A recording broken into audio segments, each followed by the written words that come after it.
She deserves it more than you. My mother's words hung in the air of our living room, sharp and final. I stared at the bank statement in my hands, the numbers blurring as I tried to process what I was seeing. My college fund, $180,000 that my biological father had left for me before he passed, had been completely drained. My name is Emma Mitchell, and at 23, I was watching my mother and stepsister destroy everything my father had worked to build for me. The worst part, they didn't even try to hide their satisfaction. Harvard Law isn't cheap, Ashley said, examining her perfectly manicured nails. And let's be honest, Emma, you're just working at that little tech startup. It's not like you were going to use the money for anything important. I looked at my mother, searching for any sign of the woman who'd once supported my dreams. Instead, I found only the carefully crafted mask she'd worn since marrying Ashley's father 3 years ago. Your father would have wanted the money to be put to good use, she said, smoothing her designer blouse. Ashley has real potential. She's going to be somebody. The irony of her statement almost made me laugh. If only they knew what that little tech startup really was, or what I'd been building for the past 2 years. But I'd learned long ago to keep my cards close to my chest, especially around my family. You're right, I said quietly, folding the bank statement and slipping it into my bag. Congratulations, Ashley. I hope Harvard is everything you've dreamed of. My calm response seemed to unsettle them both. They'd expected tears, probably a fight. That's how it usually went. Ashley would take something of mine, our mother would defend her, and I would eventually give in. But not this time. That's it. Ashley asked, her perfectly shaped eyebrows drawing together in confusion. You're not going to throw a fit. I stood up, shouldering my bag. What's done is done. I have to get back to work. See? My mother said to Ashley, though her eyes never left me. I told you she'd understand. She knows this is for the best. As I drove back to my apartment, my hands gripped the steering wheel until my knuckles turned white. The memory of how I discovered their betrayal played on repeat in my mind. It had been a routine check of my accounts that morning. I'd been planning to make a significant investment in my company's new project, using the money my father had left me. He'd been a brilliant software engineer, and the fund wasn't just about college. It was his way of ensuring I could pursue my dreams without financial constraints. The account was empty. One phone call to the bank revealed that my mother, who'd been a cosigner since I was a minor, had transferred everything to a new account 2 days ago. When I confronted her, she'd invited me over for what turned out to be an ambush, with Ashley there to twist the knife. My phone buzzed with a text from Jake, my best friend and business partner. Did you talk to them? What happened? I pulled into my parking spot and took a deep breath before responding. They gave it all to Ashley, for Harvard Law. His response was immediate. What? Are you okay? Want me to come over? No, stay at the office. I'm heading back now. We need to finish the prototype. I looked up at my apartment building, not the luxury high-rise where my mother and Ashley lived, but a modest complex where most of my neighbors were other young entrepreneurs and tech workers. They thought I lived here because I couldn't afford better. They had no idea I owned the entire building. That night, I sat at my desk, finalizing the code for what would become either my greatest achievement or my biggest failure. The prototype was nearly complete, a revolutionary security software that could change how companies protected their data. 2 years of work, countless sleepless nights, and every penny of my savings had gone into this project. My father would have understood. He taught me my first programming language when I was 8, showed me how to build my first computer at 10. Never let anyone tell you what you can or can't achieve, Emmy, he'd say. Just smile, nod, and prove them wrong. My phone buzzed again. A group text from my mother to the entire family. Celebration dinner this Saturday, commemorating Ashley's acceptance to Harvard Law and the start of her brilliant future. Attendance mandatory. Below it, Ashley had added, Thanks again, Mom, for believing in me. This wouldn't be possible without you guys supporting my dreams. I set my phone down and turned back to my computer screen. The code I'd been working on blinked steadily, waiting for the final touches. 2 more weeks. That's all I needed. Hey, Jake, I called out to my partner, who was still working at his desk across the room. How close are we to the investor meeting? Everything's set, he replied, looking up from his screen. They're flying in next Friday. You sure you don't want to postpone after what happened with the fund? I shook my head, a small smile playing at my lips. No, in fact, I think the timing is perfect. Send out the invitations to the demonstration. And Jake, make sure my mother and Ashley get one. After all, they're so interested in supporting dreams. The week leading up to Ashley's celebration dinner was a blur of coding, testing, and final preparations. Our small team worked around the clock, fueled by energy drinks and determination. The prototype was coming together better than we'd hoped, and the initial security tests were exceeding expectations. Thursday night, I received another text from my mother. Don't forget, dinner tomorrow at La Maison at 7. Dress appropriately. The Dean of Harvard Law will be joining us. I smiled at my reflection in the computer screen. Of course, Ashley had managed to get the dean to attend. My stepsister had always excelled at networking, at playing the perfect daughter with the perfect future. What she'd never understood was that real success wasn't about who you knew. It was about what you could create. Final test complete, Jake announced, his voice tired but excited. Emma, you need to see these results. I walked over to his station, where performance metrics scrolled across the screen. Our security software had just blocked every single attempted breach, adapting and learning in real time. It was exactly what my father had theorized was possible, years before anyone else had thought of it. We did it, I whispered, placing a hand on Jake's shoulder. It actually works. Your dad would be proud, he said quietly. You know that, right? I nodded, thinking of the leather-bound notebook I kept in my desk drawer, my father's last project, filled with his ideas and theories, the same theories I'd used as the foundation for our software. Friday evening arrived too quickly. I chose my outfit carefully, a simple black dress that looked modest but cost more than Ashley's monthly shopping allowance, another detail my family didn't know about my success. La Maison was packed when I arrived, but I spotted our party easily. Ashley held court at the center of the table, wearing a designer dress that I'm sure she charged to my mother's credit card. The dean sat beside her, looking appropriately impressed as she detailed her plans to revolutionize corporate law. Emma, you're late, my mother hissed as I took my seat.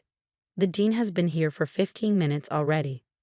Sorry, work ran long, I said, unfolding my napkin. Important project deadline.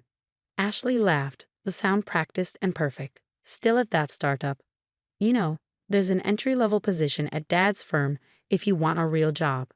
My stepfather, Richard, nodded encouragingly. It's time to think about your future, Emma. You can't play around with computers forever. I took a sip of water, letting their condescension wash over me. Actually, I've been meaning to tell you all about my work. We're having a demonstration next week. I'd love for you to come.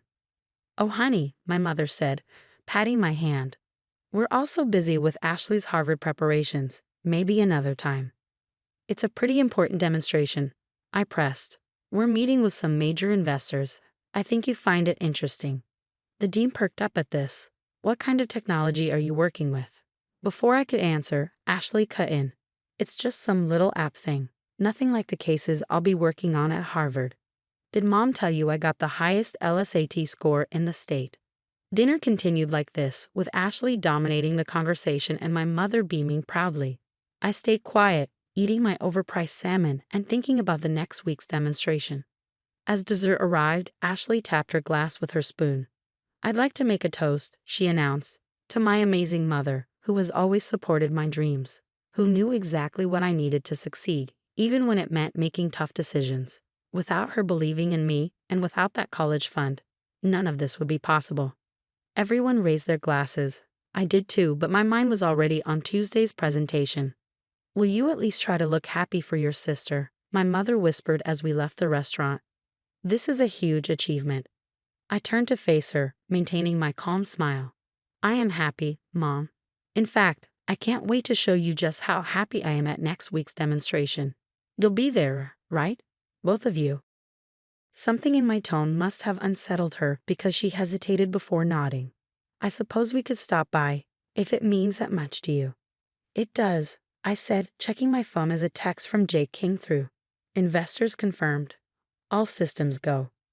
Perfect, I replied, then looked back at my mother and Ashley. Tuesday at 2 p.m. I'll send you the details. Trust me, you won't want to miss this.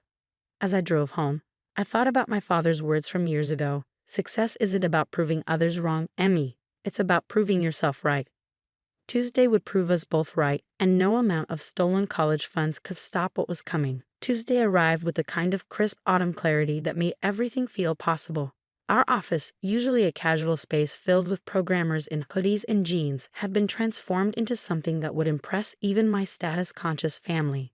The conference room gleamed with fresh flowers and sleek technology displays, while our prototype sat innocently on the main presentation table. The guest list was impressive. Representatives from major tech companies, venture capitalists, and several prominent cybersecurity firms. But the two names I cared most about were my mother and Ashley, scheduled to arrive at 1:45 p.m. "They're here," Jake announced, peeking through the blinds. "Your mom's wearing what looks like half of Gucci's fall collection, and Ashley's got that future lawyer power suit on." I smoothed down my own outfit, a custom-tailored suit that cost more than Ashley's entire Harvard wardrobe. Perfect timing. Let's give them the welcome they deserve. When they walked in, their expressions were exactly what I'd expected, polite disinterest masked by social obligation. But I noticed their eyes widening as they took in the prestigious crowd, the elegant setup, and the obvious signs that this was more than just some little app thing. "Emma," my mother said, her voice carrying a note of uncertainty. "This is quite something. When you said demonstration, we thought that it would be in someone's garage." I finished for her, enjoying the flush that crept up her neck. "Please take your seats. We're about to begin." Ashley grabbed my arm as I turned away. "What's going on? Why are there Fortune 500 executives here?" I gently removed her hand. "You'll see. After all, you're both so interested in supporting dreams, aren't you?" The presentation began exactly at 2 p.m. Jake handled the introduction, outlining the growing crisis in cybersecurity and the billions lost annually to data breaches. Then it was my turn. "Ladies and gentlemen," I began, standing before the crowd. 2 years ago, my father, David Mitchell, passed away. He was a brilliant software engineer who left behind two things: a college fund for his daughter's future and a notebook full of revolutionary ideas about adaptive security protocols. I paused, watching my mother's face pale as understanding began to dawn. That college fund was recently redistributed without my knowledge or consent. But what the people who took it didn't know was that I'd already invested it in something far more valuable than a law degree. The prototype hummed to life behind me, screens displaying real-time defense against simulated cyber attacks. What you're watching is the world's first truly adaptive security system, built on my father's theoretical framework and developed over the past 2 years by our team. We call it the Mitchell Protocol. The next 30 minutes were a blur of technical demonstrations, impressed murmurs, and furious note-taking from the investors. Through it all, I kept catching glimpses of my mother and Ashley, their faces growing increasingly ashen as they realized what they'd done. As I concluded the presentation, I saved the best for last. We're pleased to announce that initial bids for the Mitchell Protocol start at $300 million, with several major tech companies already expressing interest. The room erupted in applause. Investors immediately began clustering around Jake and me, cards being pressed into our hands, voices competing to be heard. But I kept my attention on my family. My mother stood frozen, her designer purse clutched tight against her chest. Ashley's perfect composure had cracked, her mouth hanging slightly open as she calculated exactly how much she lost by taking my college fund. When the crowd finally thinned, they approached me.